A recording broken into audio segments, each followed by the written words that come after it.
바로 마루타 731 부대 이해입니다. 네, 맞아요. 그 기묘한 이야기에서 다뤘던 731 부대, 마루타 부대라고도 불리는 이 부대는 뭐냐면요, 아무 죄 없는 민간인들을 포로로 잡아서 살아있는 사람을 산채로 생체 실험하는 그런 집단이에요. 그리고 큐슈대학 의학부는요, 큐슈대학이 지금도 굉장히 머리 좋은 사람들이 들어가는 대학이에요. 현재도요.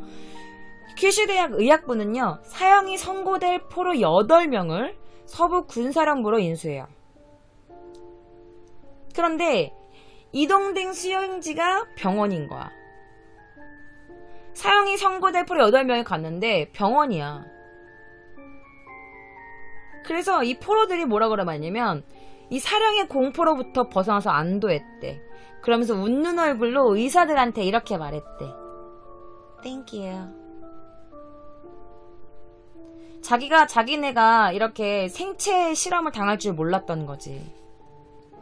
그냥 감옥 갈 줄 알았는데 갑자기 병원에 데리고 오니까 이 사형을 받은 8명의 미군 포로들이 자기들을 살려주는 줄 알고 막 이러면서 그 의사들이 보이는데 그 의사들한테 Thank you 라고 말하는 포로들도 있었대요.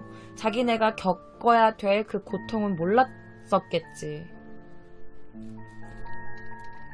자, 그래서 제가 그때 731 부대, 마루타 부대에 대해서 얘기할 때 실험 사진을 몇 가지 갖고 왔어요. 2가지만 갖고 왔어요. 너무 또 잔인한 거는 갖고 오면 또 막 이럴까봐.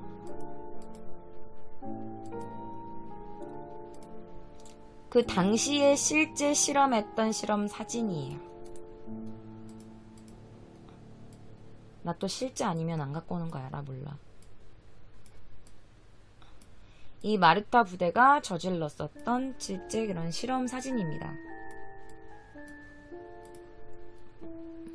큐슈 대학 의학부의 이시야마 교수를 포함하여 토리스 타로 교수, 히라오 케니치 조 교수, 외과 의사, S 교수의 의학생, 간호사 등등등 50여 명이 동원되어 가지고요, 포로들을 수술실로 연행해요.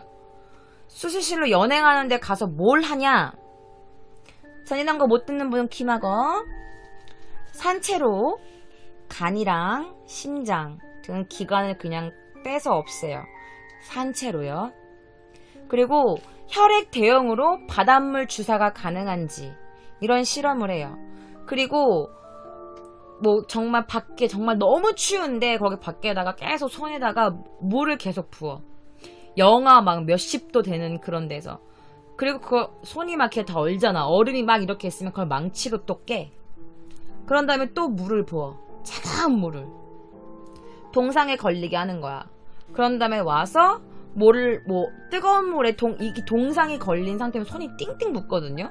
그럼 이 손을 뜨거운 물에 넣잖아. 넣었다 뺐다가 막대기로 이렇게 치면은 살점들이 다 떨어져 나가고 뼈가 이렇게 보인대요. 그런 실험을 한다든지, 진짜 엄마랑 아이랑 어떤 방에 가다 놓고 열을 가하는 거야. 그래서 모성애가 어디까지 갈 수 있나.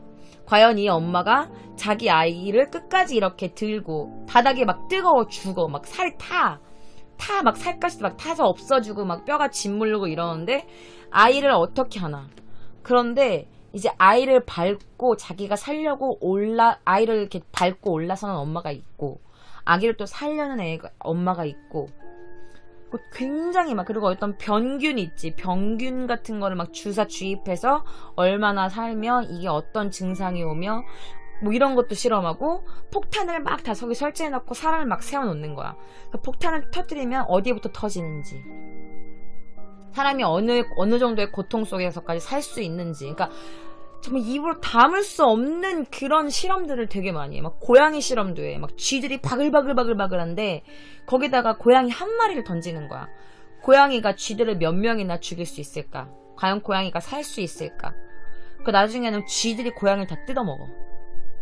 저도 그 영화로 봤거든요. 그래서 이런 입에도 담을 수 없는 이런 잔인한 실험들을 막 해요. 애기들한테 병균 들어있는 그런 빵을 먹여서 어떻게 이게 되나 이런 것도 애기들한테 그런 실험도 해. 그래서 이때 이시야마 교수라는 이 개새끼가 수술대를 둘러싼 제자들한테 뭐라고 말했는 줄 알아? 야, 심장 자르는 것도 꿰매는 것도 별거 어려운 거 아니야. 이렇게 말을 했었대. 그래서 뭐 해부와 실험이 종료된 후에 제거된 심장이나 이런 간 이런 것들은요, 내장기관 막 이런 거 있지, 근육, 피부 이런 것들은 어떻게 되는 줄 알아? 잘게 썰어. 잘게 썰어가지고 이거를 회로 먹었대요. 회로 먹거나 아니면은 이런 피부 두꺼운 것들은 이렇게 불로 조리해가지고 육군장교 집회소에서 그 연회 같은 걸 열면은 거기에 이렇게 사람 고기가 나가는 거야. 그래서 2차 세계대전이 끝난 뒤에 연합군 총사령부는 행방불명 됐었던 40여 명의 미군의 포로, 우리 국민, 내 새끼들 어디 갔어? 이러면서 조사를 실시한 거야. 그런데 결국에 일본군이 미국에 의한 히로시마 원자폭탄 공격으로 인해서 미군 포로 8명이 사망했습니다. 요딴 식으로 보고를 올리는 거야. 근데 이 총사령부가 좀 뭔가 이상한데? 그래서 의심을 품어. 그래서 총사령부 법무국의 알버트 카펜더 대령이 5개월간에 걸쳐서 철저하게 조사를 해요. 이씨, 뒤져봐라 이러면서 철저하게 조사를 해서 결국 그 결과 산채로 사람을 해부하고 생체 실험을 하고 있던 사실을 밝혀내요. 이 731 부대의 그런 뭐 이렇게 가려져 있던 어두운 이런 내막을 다 밝혀내, 카펜터 대령이. 그래서 같은 대학의 의학부의 이시야마 교수, 토리스 교수, 히라오 조교수, 수가노사, 츠스이 시즈코 뭐 여기 재판 없이 8명한테 사형 선고를 내려. 니네 죽었어. 니네 사형!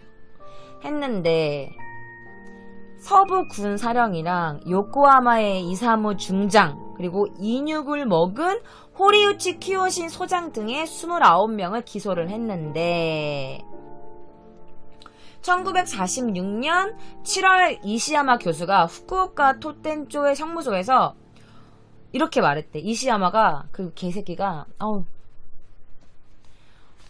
모든 것은 군부의 명령이었다. 책임은 모두 나한테 있다. 라는 말을 남기고 자기 제자들이랑 간호사들은 얘네는 석방해줘라. 얘네는 아무 죄가 없다. 얘는 시킨 대로 한 거다. 이러면서 목을 메고 자살을 해요. 근데 이 이시야마 교수가 여러분들 이런 분들 없죠. 당연히 없어야지. 이시야마 교수는요, 731 부대, 그러니까 이면 마루타 그 부대의 설립, 운영 이런 거에 직간접적으로 굉장히 영향을 끼쳐온 사람이에요.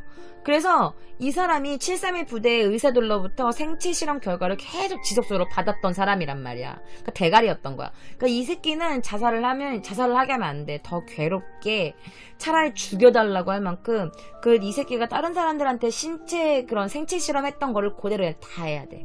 근데 결국 자살로 편하게 죽어버린 거야. 일말의 동정심도 없는 거지. 난 하지 않겠어. 1948년 8월 27일 날 요코하마의 점령군 제8군 군사법정에서 미군 포로를 니네가 생체 해부했다. 이렇게 실시한 큐슈 대학 의학부 관계자들, 큐슈 대학에 있는 의학부 관계자들 그리고 군부 관계자들 14명 중 5명한테 교수형을 처해요. 교수형 알죠? 그 사형을 판결해요. 그리고 이 4명한테는요 종신형을 판결했어. 근데 이상하지? 14명 중에 5명은 죽었어. 그래서 교수형 한댔어. 근데 4명은 종신형을 판결 안 됐어. 그럼 나머지는? 그래서 재판에서는 토리스, 히로, 요코하마 등 5명한테 교수형을 내. 너는 죽어. 그 츠스이 등 4명에게는 종신형. 종신형이 뭐냐면 죽을 때까지 감옥에 있는 거. 그리고 인육을 먹었던 호리무치는 5명이 여러분, 인육을 먹은 새끼는요 무죄로 풀려나요. 이 5명이 무죄로 풀려나요. 그런데 이 교수형을 당했던 이 5명의 새끼들도 1950년도에 재심을 한 거야. 다시 재판을 한 거야. 그런데 이 사형수가 교수형을 면하고 종신형으로 감형이 돼요. 결국 다 감형이 된 거야. 감형이 뭐냐면 그 벌이 줄었다고. 사형에서 종신형. 그리고 인육을 먹은 호리무치 등 5명이야. 무죄로 나와. 근데 이 5명 중에 용케 형을 면한 이 S 교수가 누구야? 맞아요.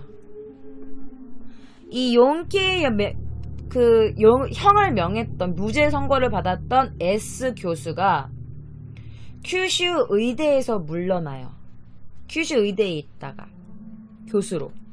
그래서 그동안의 경험, 지식이라고 하면 뭐야? 생체 실험했던 그때 그 지식인 거지. 그런 것들을 포함해서 병원을 설립합니다. 외과 병원을 설립해요. 그리고 얼마 후에 아들에게 원장직을 물려줍니다. 무슨 말인지 알겠어요? 그리고 S 교수의 부친, 자기 아빠, 이 원장의 아빠, 그러니까 할아버지인 거잖아. 그 자살한 애. 그래서 이 S 교수의 부친도 조부모도 이제 몇몇 사건을 일으켰던 거야. 그러니까 이 병원 원장의 아빠도 몇몇 사건을 일으켰었어. 근데 이게 워낙 옛날 일이라서 자료도 별로 부정확하고 뭐 없고 대부분 막 다 뜬소문이고 이래서 그냥 되게 짧은 내용밖에 없었어요. 그럼 뭐야? 그 병원 원장의 아버지부터 계속 집안의 대대로 이렇게 저주받은 사건들이 일어나는 거야. 그래서 여러분이 좀 헷갈릴 수 있으니까요. 제가 그 사고들을 요약해 볼게요. 그래서 요약해 왔습니다. 자, 이게 원장이 있어. 병원 원장이 있었지. 병원 원장의 아빠의 아빠야. 그러니까 병원 원장의 할아버지가 불황민을 집단 학살했대요. 그러니까 다 때려봐 죽인 거예요. 다 죽이고, 그리고 근데 이거는 뭐 불확실하다고 하는데 거의 근데 이 말이 되게 많아.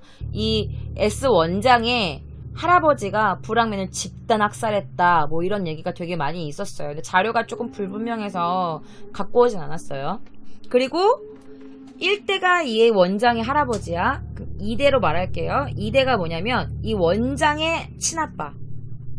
이 원장의 친아빠는요 또 게이샤 알죠 여러분? 게이샤를 잔혹 살해했다 이런 설들이 있었어. 게이샤를 죽였다고 잔혹하게.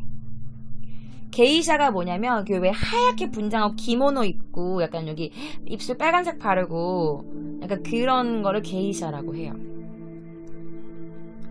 그리고 드디어 이 3대 이 S 교수 병원 원장, 이 병원 원장은 미군 포로 그리고 불쌍한 사람들 민간인을 데리고 생체 실험을 했던 731 부대와 연관되어 있는 사람이에요. 이 병원 원장이. 그리고 4대 병원 원장의 친아들 장남, 이 의사, 부원장으로 승격했다던 이 의사. 이 의사는요 수술 중에 의료미스로 사망사고를 내기도 했고 정치금, 비자금, 뒷돈 거래, 비리 이런 게 되게 다양해. 근데 이 집안에서는 뭐 이 정도는 뭐 그냥 뭐 진도 아니야. 야, 지네 아빠가 731 부대 살아있는 사람한테 그렇게 잔인한 실험을 했는데 비자금 정도야 이 집에서는 무슨 뭐 윽밥이야, 윽밥.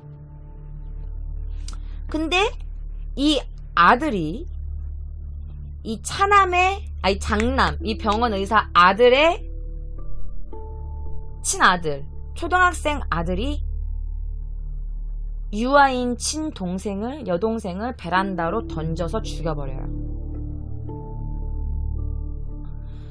그리고 장남 가족은 완전 얘네도 진짜 난리 났지. 자기 친아들이 자기 친딸을 던져버려서 죽었으니까. 그런데 또 그 병원 원장의 6대째, 5대째 차남, 후쿠오카 미용사의 그 토막 살해 사건의 범인이다, 공범이다. 그런데 자살을 했다.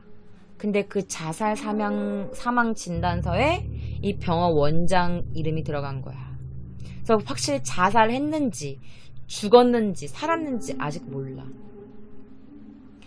그러다가 3년 뒤에 이 병원 원장의 딸, 친딸, 장녀, 그 교수였던 그 딸의 아들이 아즈마 시니치로 사카키바라 연쇄 살인사건의 살인자가 됩니다.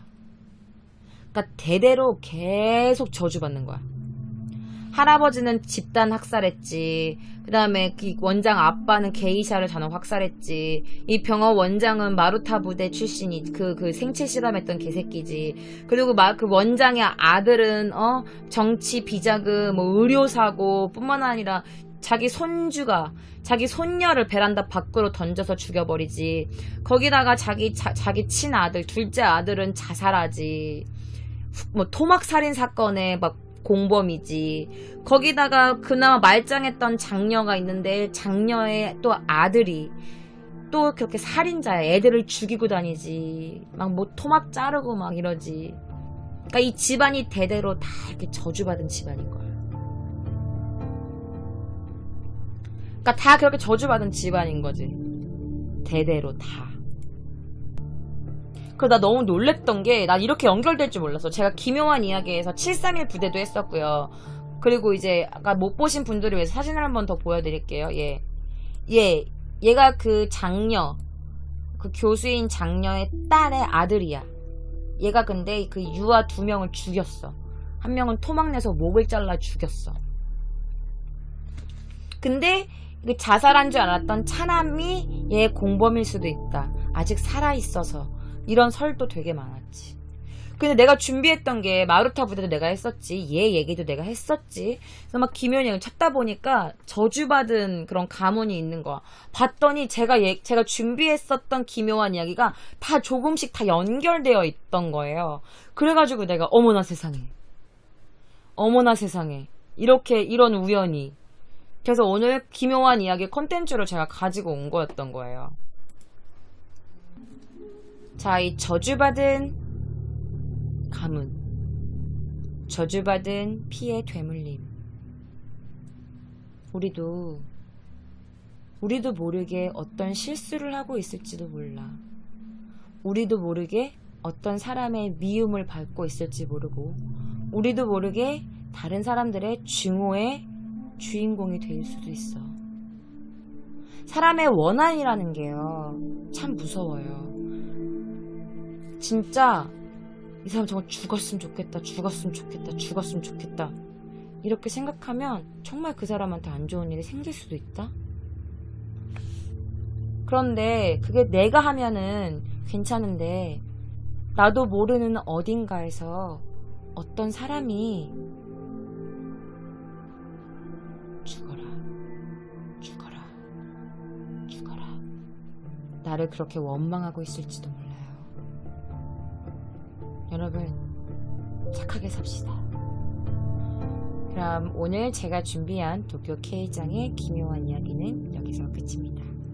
다음 주에는 또 어떤 잔인하고 무서운 기묘한 이야기를 가지고 올지 많이 기대해주세요. 민나 오야스미.